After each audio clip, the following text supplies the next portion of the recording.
ওম নমঃ শিবায়।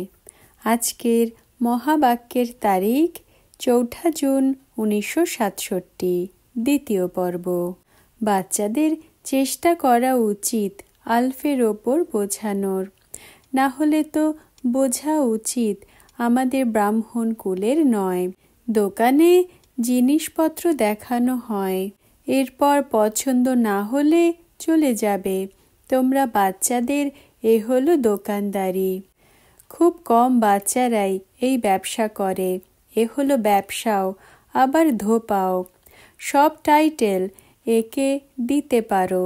মুসলমান, হিন্দু, গুজরাটি, পার্সি, খ্রিস্টিয়ান, যে কাউকেই বোঝানোর কৌশল চাই। সবার গডফাদার হলো এক, তিনি লিবারেটর। এখন লিবারেট করছেন। বাবা বলেন, দেহ সহিত দেহের সব সম্বন্ধ ছাড়ো, নিজেকে আত্মা মনে করো, বাবাকে স্মরণ করো। তিনি পতিত পাবন, লিবারেটর, তিনি হলেন গাইড। কখনো সন্ন্যাসীকে গাইড বলা যাবে না। গাইড তো সে যে সাথে নিয়ে যাবে। বাবাই হলেন পান্ডা। বাচ্চারা জানে পাণ্ডব রাজধানী এখন তো নেই, এখন তো হলো প্রজার ওপরে রাজ্য। তোমাদের ভয় পাওয়া উচিত নয়, লিখে দাও শিব ভগবানুবাজ। এরপর মূর্ছিত হওয়ার বা ভয় পাওয়ার দরকার নেই। কেউ চিত্রের সামনে নিয়ে যায় না, দেখানো উচিত। আর সব ঝাড় রয়েছে, দেবী দেবতার ঝাড় নেই।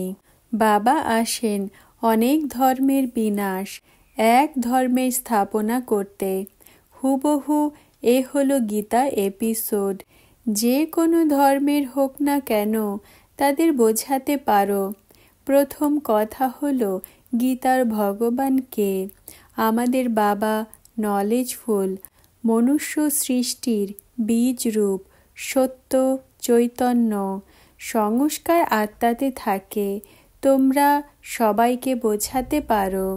তিনি হলেন পতিত পাবন, লিবারেটর, তিনি দয়াবান।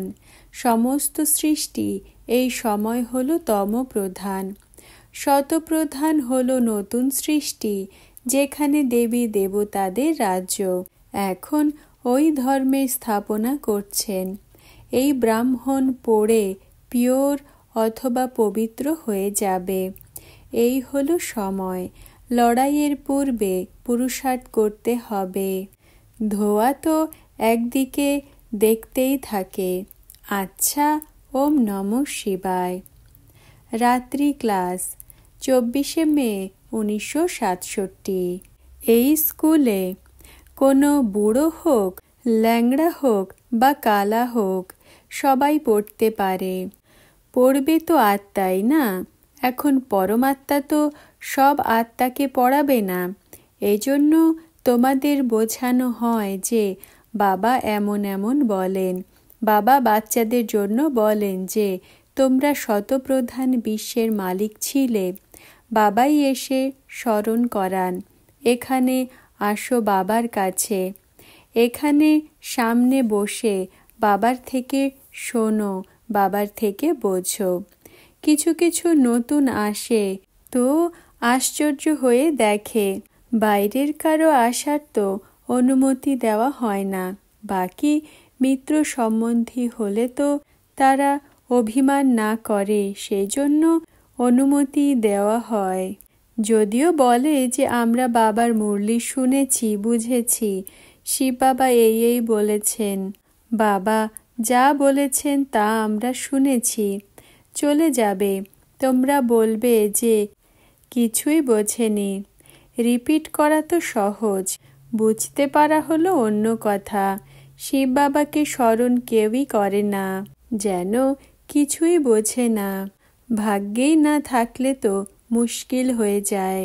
এ হলো সহজও অনেক, কিন্তু ভাগ্যে না থাকলে তখন তো কখনোই বুঝবে না। বাস্তবে এ যেন ঈশ্বরের দরবার বা জলসা। ঈশ্বরের দরবার দৈবী দরবারের থেকেও হলো উচ্চ। গুরু নানকের দরবার বলে না, তবুও উঁচুর থেকে উঁচু দরবার হলো বাবার, কারণ এখানে উঁচুর থেকে উঁচু পদ পাওয়া যায়। পাপের কত বড় দরবার রয়েছে। প্রত্যেক ধর্মে দরবার রয়েছে। এই দরবার একইবার লাগে, অল্প সময়ের জন্য পাবন হবার দরবার। এক অক্ষর শুনে ভালোভাবে সুমিরন করতে হয়। বলা হয় সুমিরন করলে সুখ পায়, শরীরের সব কষ্ট মিটে যায়। বিকারে পড়া এ হলো কাম কাটারি। তোমাদের কেউ কাটারি মারলে বুঝবে যেন ডাকাত খুন করে। খুন খুন করে চিৎকার করা উচিত। কাম কাটারি আদি মধ্য অন্ত দুঃখ দেয়। এই ডাকাতদের থেকেও যেন খারাপ। তোমরা বাচ্চাদের ঘৃণা হয়। এখানে তোমরা বাবার কাছে আসো, সেখানে রয়েছে আসুরি সঙ্গ, এখানে হলো ঈশ্বরীয় সঙ্গ। আসুরি সঙ্গ ডুবিয়ে দেয়, ঈশ্বরীয় সঙ্গ ওপরে ওঠায়। ঈশ্বরীয় সঙ্গ না হলে তো এ হলো আসুরি সঙ্গ। একে বলা হয় সৎসঙ্গ ওপরে ওঠায়। তা তো জন্ম জন্মান্তর করে এসেছ। এখন জানো যে সত্য শিব বাবার সঙ্গ আমাদের ঘরে নিয়ে যায়। যত পড়বে, যতটা স্মরণের যাত্রাতে থাকবে, বিকর্ম বিনাশ হবে আর পবিত্র হবে। বাচ্চাদেরও অন্যদের নিজের সমান বানানো সেবা করতে হয়। ঈশ্বরের সাহায্যকারীও তোমরাই হও। সত্যিকারের পরোপকারীও হলে তোমরা। রেড ক্রস সোসাইটি হলে তোমরা। গলায় রেড ক্রস রয়েছে না? দেখানো হয় যে 4 ভাগ কিভাবে হয়।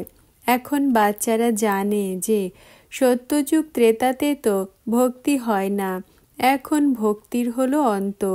বাচ্চারা জানে বাবা এসে ভক্তির অন্ত করেন, এও তোমরা জানো। তাই অন্যদেরও বোঝানো উচিত। বাচ্চাদের চিত্র আদির ওপরে বোঝানো হয় তোমরা হলো স্বর্গে যাওয়ার পান্ডা। আত্মাকে পান্ডাও বলা হয়। বাচ্চাদের একটা মুরলিও মিস করা উচিত নয়। কোনো না কোনো এমন পয়েন্টস এসে যায় যে অন্যদের বোঝাতে সহজ হয়। শিব বাবা হলেন জ্ঞানের সাগর, পতিত পাবন। বাবা আমাদের পাবন বানাচ্ছেন। সৃষ্টির আদি মধ্য অন্তের নলেজ আমাদের দিচ্ছেন। পূজারী থেকে পূজ্য বানাচ্ছেন। তোমাদের আত্মা প্রথমে পবিত্র ছিল শান্তিধামে, পরে চক্রে আসে।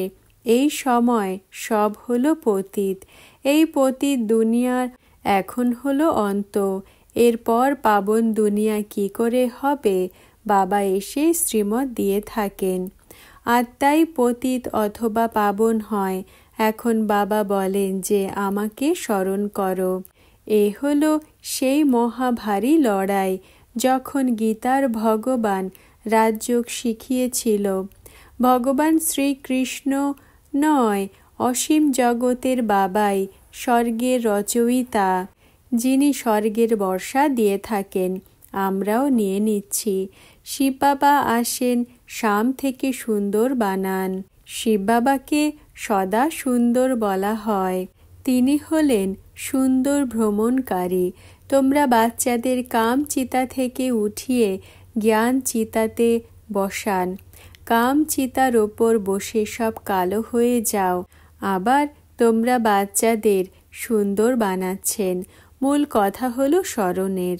নিজেকে আত্মা মনে করো আর স্মরণ করতে হবে। বাবা একইবার আসেন রাজযোগ শেখাতে সব বাচ্চাদের। তমপ্রধান দুনিয়ার থেকে শতপ্রধান বানান। সর্বের সদ্গতিদাতা, সর্ব দুঃখ হরণকারী এক বাবাই।